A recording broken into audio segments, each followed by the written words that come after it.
이열치열. 그게 대체 무슨 말이야? 뭐 미신 같은 건가? 흥미롭네. 미신 시리즈로 웃겨보자. 취재 갔다 와. 다큐멘터리 경력 20년의 PD가 한국의 미신 문화 취재를 위해 한국행 비행기에 올랐습니다. 하지만 한국 도착 직후부터 그녀의 생각은 180도 바뀌게 됩니다. 그리고 그녀의 다큐 하나가 미국 전역을 경악에 빠뜨렸습니다. 방송 직후부터 CNN 게시판은 폭주하여 다운됐고 다시 보기 컨텐츠도 다운되어 버렸습니다. 도대체 그녀가 한국에서 경험하고 목격한 진실은 무엇일까요? 지금 바로 시작합니다. 저는 에밀리 콜먼, CNN 다큐멘터리 총괄 PD입니다. LA 본사 38층 회의실에서 기획안을 발표하던 그 순간이 아직도 생생해요. 한국 사람들은 더운 여름에 더 뜨거운 음식을 먹습니다. 찜질방에서 땀을 흘리죠. 이열치열이라는 비과학적인 미신을 믿거든요. 동료들이 킬킬 웃었어요. 부사장이 고개를 끄덕이며 말했습니다. 흥미롭네요. 미신 시리즈로 웃겨보죠. 그 주 LA는 연일 38도를 넘나들었어요. 에어컨이 돌아가는 사무실에서도 모두가 지쳐 있었죠. 점심시간에 밖으로 나가면 5분도 못 버티고 다시 실내로 들어와야 했습니다. 직장 동료들은 차가운 아이스커피와 샐러드만 찾았어요. 뜨거운 음식은 상상도 할 수 없었거든요. 한국인들이 정말 이런 날씨에 뜨거운 국물을 마신다고요? 촬영 감독 데이빗 윤이 의아해했어요. 그는 재미교포 2세라 한국어는 유창했지만 한국 문화에는 거리감이 있었거든요. 제가 하버드 저널리즘 스쿨에서 세계 문화 비교론을 전공했을 때도 이런 비합리적인 행동 패턴을 다룬 적이 있었어요. 더위엔 차가운 것, 추위엔 따뜻한 것이 전 세계 공통 상식이라고 배웠거든요. 심리학자들도 인간의 기본 욕구라고 정의했죠. 그런데 한국인들만 정반대로 행동한다니 정말 신기했습니다. 과학적 근거가 전혀 없어 보이는데요. 제가 질문했죠. 부사장이 웃으며 답했습니다. 그래서 더 재미있잖아요. 미국 시청자들이 좋아할 거예요. 동양의 신비주의를 파헤치는 거죠. 사실 저도 은근히 기대됐어요. 이런 기이한 문화를 파헤치는 다큐멘터리를 만들면 꽤 화제가 될 것 같았거든요. 시청률도 좋을 것 같았고요. 회의실 창밖으로 보이는 LA 시내는 찜통 같았어요. 도로 위로 아지랑이가 피어오르고 사람들은 그늘만 찾아다녔죠. 에어컨이 없는 건물은 거의 폐쇄 상태였습니다. 이런 날씨에 일부러 더 뜨거운 곳으로 간다고요? 정말 이상한 민족이네요. 동료 프로듀서가 고개를 저었어요. LA 공항에서 인천행 비행기에 오르면서도 반신반의했어요. 정말 더운 날에 뜨거운 음식을 먹을까? 기내에서 한국 여름 기후 자료를 다시 검토했습니다. 습도 80%, 기온 35도. 이런 날씨에 찜질방이라니 상상만 해도 숨이 막혔어요. 하지만 13시간의 비행 끝에 인천공항에 도착하면서 제 편견은 산산조각 나기 시작했습니다. 비행기에서 내리는 순간부터 뭔가 달랐습니다. 분명 바깥 기온이 36도라고 했는데 공항 내부는 완전히 다른 세상이었어요. 쾌적한 22도의 공기가 온몸을 감쌌죠. 어라? 저도 모르게 감탄사가 나왔어요. LA 공항의 후덥지근한 공기와는 차원이 달랐거든요. 데이빗이 온도계를 확인하며 말했습니다. 정말 22도네요. 이게 어떻게 가능하죠? 저희가 LA 공항에서 경험했던 것과는 완전히 달랐어요. 특히 여름철 LA 공항은 에어컨이 있어도 늘 덥고 습했거든요. 그런데 여기는 바깥이 폭염인데도 실내가 이렇게 시원할 수가 있나 싶었습니다. 화장실에 들어가니 거기서도 시원한 바람이 나왔어요. 화장실에도 에어컨이? 심지어 복도, 대합실, 상점가까지 모든 공간이 일정한 온도를 유지하고 있었습니다. 제가 지금까지 가본 어떤 공항보다 완벽한 냉방 시스템이었어요. 입국장으로 나가면서 더욱 놀라운 사실을 발견했어요. 공항 곳곳에 온도계가 설치되어 있었거든요. 모든 구역이 22-24도로 일정하게 유지되고 있었습니다. 게이트마다, 라운지마다, 심지어 화장실마다요. 이건 단순한 에어컨이 아니라 정밀 시스템이네요. 데이빗이 감탄했어요. 공항 직원에게 물어보니 더욱 놀라운 답이 돌아왔습니다. 24시간 자동 온도 관리 시스템이에요. 센서가 실시간으로 온도를 측정해서 구역별로 조절하거든요. 그러면서 보여준 모니터에는 공항 전체의 온도 분포가 실시간으로 표시되고 있었어요. 마치 NASA 관제센터 같았습니다. 미국 공항과 비교가 안 되네요. 데이빗이 혀를 찼습니다. JFK 공항도 LAX도 이 정도는 아니었거든요. 특히 여름철엔 대기실에서도 땀이 났었죠. 그런데 여기는 바깥이 폭염주의보인데도 실내에서는 가디건이 필요할 정도였어요. 안내 데스크에서 받은 팸플릿을 보니 더 놀라웠습니다. 친환경 냉방 시스템으로 에너지 효율 1등급 달성이라고 적혀 있었어요. 환경을 생각하면서도 최고 수준의 냉방을 제공한다는 거죠. 이 정도 기술력이면 세계 최고 수준인데요. 제가 중얼거렸어요. 입국 수속을 마치고 밖으로 나가는 순간 확실히 더위가 느껴졌습니다. 하지만 그것도 잠깐이었어요. 지하철역 입구에 들어서니 다시 시원해졌거든요. 공항에서 지하철까지 이어지는 냉방 네트워크를 체험하면서 깨달았어요. 한국의 여름나기는 이미 공항에서부터 시작되는 정교한 시스템이구나. 서울 시내 전통 찜질방을 찾았습니다. 박정희 할머니가 운영하는 온돌찜방이었어요. 66세의 박 할머니는 한의학 이론에 정통하신 분이었죠. 어서 오세요. 오늘 같은 날씨에 땀을 내야 몸이 시원해져요. 첫 마디부터 제 상식을 뒤엎었습니다. 밖은 35도인데 더 뜨거운 곳으로 가자니 이해할 수 없었거든요. 80도 황토방에 들어가니 정말 숨이 막혔어요. 이게 어떻게 시원함과 연결되나요? 제가 땀을 흘리며 물었죠. 박 할머니가 환하게 웃으며 설명해 주셨습니다. 몸의 열을 밖으로 내보내야 속이 시원해져요. 에어컨은 겉만 차갑게 하지만 찜질방은 속부터 시원하게 만들어줍니다. 한의학적으론 체내 열독을 배출하는 원리라고 하시더라고요. 처음에는 견디기 힘들었어요. 5분도 안 돼서 온몸이 땀으로 범벅이 됐거든요. 정말 못 견디겠어요. 제가 나가려고 하자 할머니가 말렸습니다. 조금만 더 참아보세요. 10분만 지나면 몸이 적응해요. 정말 신기한 일이 벌어졌어요. 10분쯤 지나니까 몸이 적응하면서 오히려 편해지기 시작한 거예요. 이상하다. 분명 뜨거운데 왜 편하지? 제가 중얼거리자 옆에 있던 단골 아저씨가 웃으며 말했습니다. 처음이시죠? 20분만 더 있어 보세요. 나가면 바깥 공기가 얼마나 시원한지 깜짝 놀랄 거예요. 그분 말씀대로 30분을 버텨보았어요. 온몸에서 땀이 줄줄 흘렀지만 이상하게 개운했습니다. 찜질방에서 나오니 기적 같은 일이 벌어졌어요. 35도 바깥 공기가 에어컨 바람처럼 느껴지는 거예요. 세상에 이게 가능해? 제가 깜짝 놀라자 데이빗도 신기해했습니다. 체감 온도가 완전히 바뀌었네요. 몸의 온도 감각이 리셋된 것 같았어요. 이게 바로 이열치열입니다. 박 할머니가 구운 계란과 식혜를 내주시며 말씀하셨어요. 더위에 맞서는 게 아니라 더위를 이용하는 거예요. 몸의 온도 조절 능력을 키우는 거죠. 식혜 한 모금을 마시니 온몸이 시원해졌습니다. 달콤하면서도 청량한 맛이 더위로 지친 몸을 달래주더라고요. 할머니가 계속 설명해 주셨어요. 서양 사람들은 에어컨으로 몸을 차게 만들지만 우리는 몸 스스로 더위에 적응하도록 도와줘요. 그래서 나중에 더 시원함을 느끼는 거죠.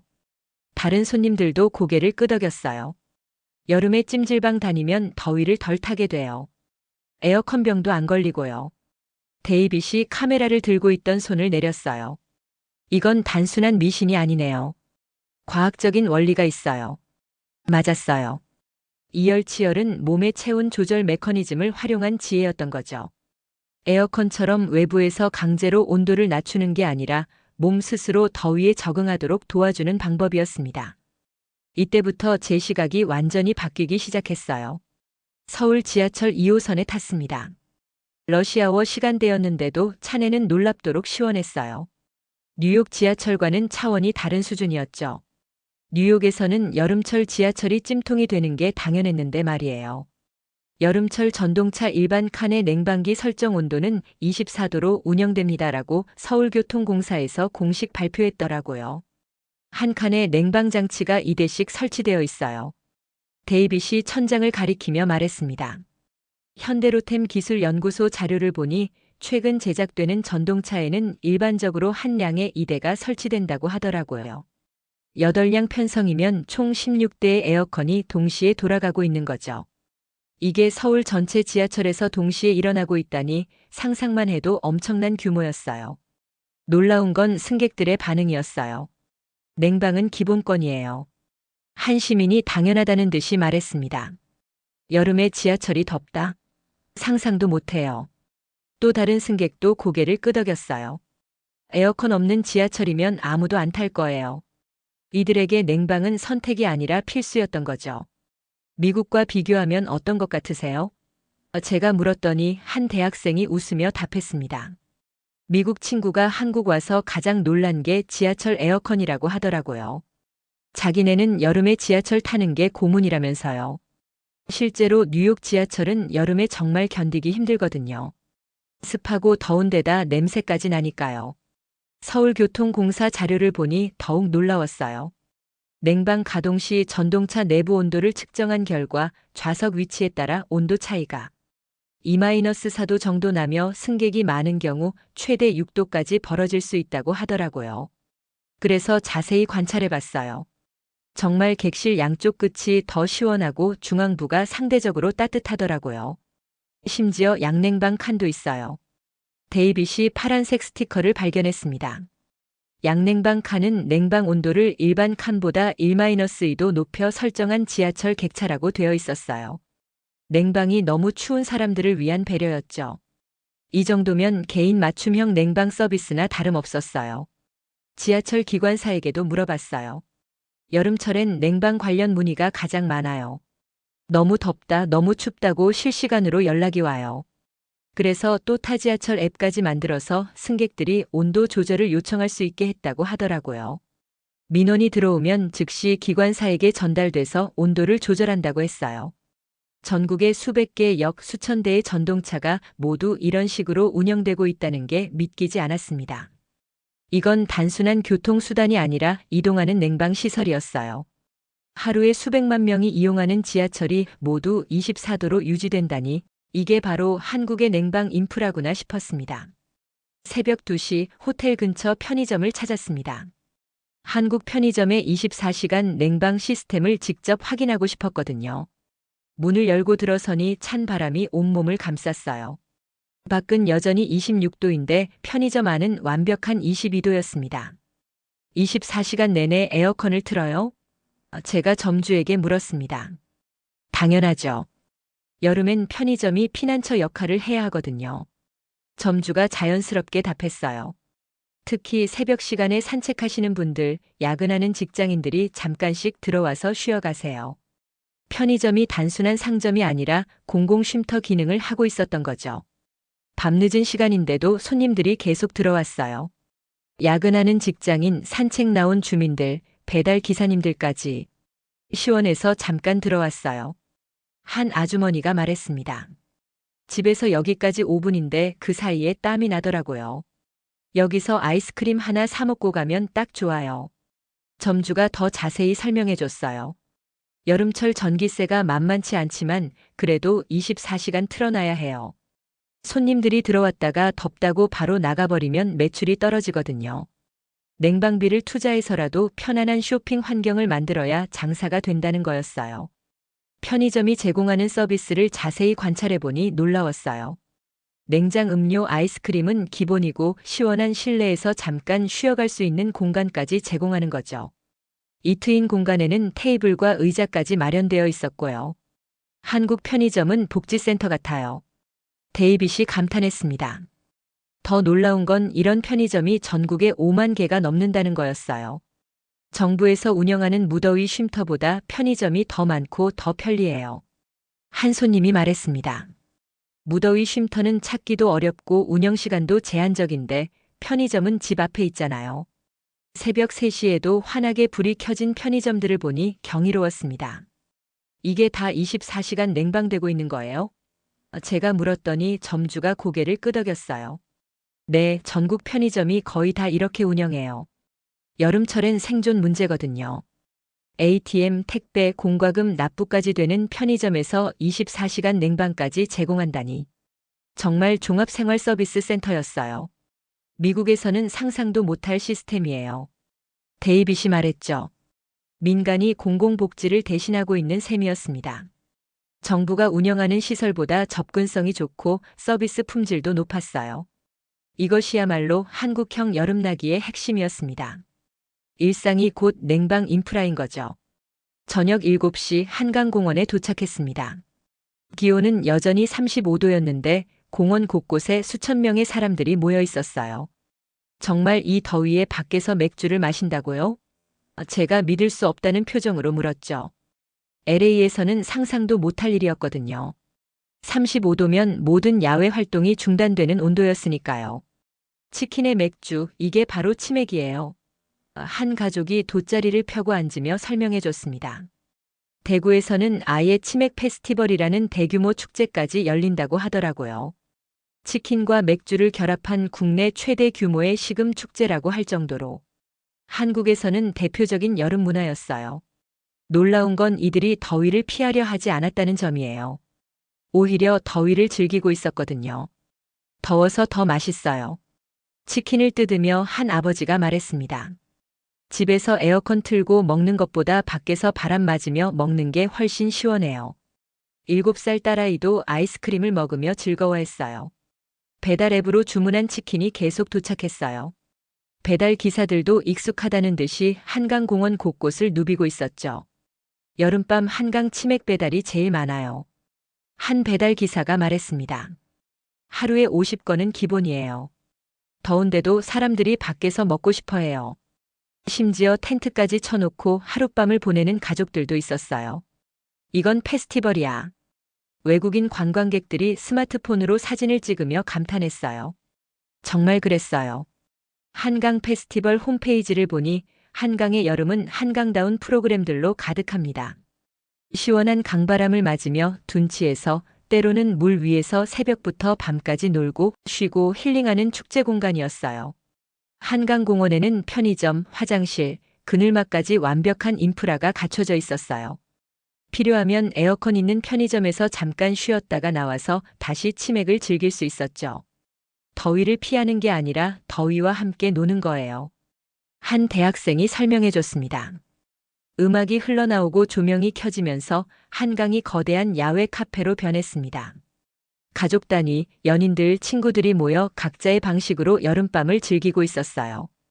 돗자리 위에서는 보드게임을, 강변에서는 산책을, 벤치에서는 대화를 나누며 더위를 오히려 낭만으로 승화시키고 있었죠. 미국에서는 이런 광경을 볼 수 없어요. 데이빗이 감탄했습니다. 35도면 모든 야외 활동이 정지되는데 여기서는 축제가 열리네요. 더위를 회피하는 게 아니라 더위와 함께 살아가는 문화였죠. 이때 깨달았어요. 한국인들에게 여름은 견뎌야 할 시련이 아니라 즐겨야 할 계절이구나. 서울 시내 한 가정집을 방문했습니다. 30평 아파트였는데 모든 방마다 개별 에어컨이 설치되어 있었어요. 방마다 다 있어요? 제가 놀라며 물었습니다. 당연하죠. 에어컨 없는 방은 여름에 못 살아요. 집주인이 대답했어요. 거실, 안방, 작은 방, 심지어 서재까지 총 4대가 설치되어 있었습니다. 더 놀라운 건 이 모든 에어컨이 스마트폰 앱으로 연결되어 있다는 거였어요. 외출하기 전에 미리 켜두고 집에 도착할 때쯤 적정 온도가 되도록 설정해요. 집주인이 휴대폰을 보여주며 설명했습니다. AI가 자동으로 온도를 조절한다는 거죠. 실외 온도, 습도, 심지어 미세먼지까지 고려해서 최적화된 냉방을 해줘요. 한국전력 자료를 보니 더욱 놀라웠어요. 인버터 에어컨은 12시간 내내 틀어도 설정 온도를 유지합니다. 오히려 2시간 간격으로 사용하는 것보다 전기요금이 35% 저렴하다는 사실을 알게 됐거든요. 한국 사람들이 에어컨을 하루 종일 틀어두는 게 오히려 경제적이었던 거죠. 미국과 비교하면 어떤가요? 데이빗이 물었더니 흥미로운 답이 돌아왔어요. 미국 친구 집에 가봤는데 중앙 냉방 시스템이더라고요. 한국은 개별 제어가 가능해서 더 효율적이에요. 안 쓰는 방은 끄고 자주 쓰는 방만 켤 수 있거든요.